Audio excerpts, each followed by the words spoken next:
I felt that on my lower back. All the way. Ever. That's right. The calming part of it. Mm-hmm. After we hurt her, we make her happy. How many bones you have? 10? Ow.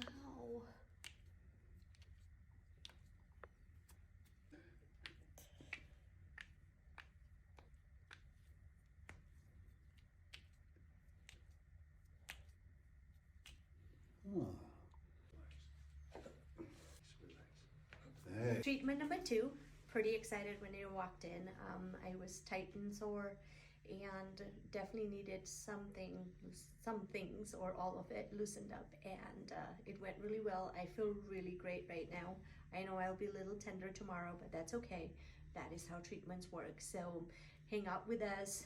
There will be more treatments to come as I take this journey and trying to figure out and becoming pain-free. It's a good day.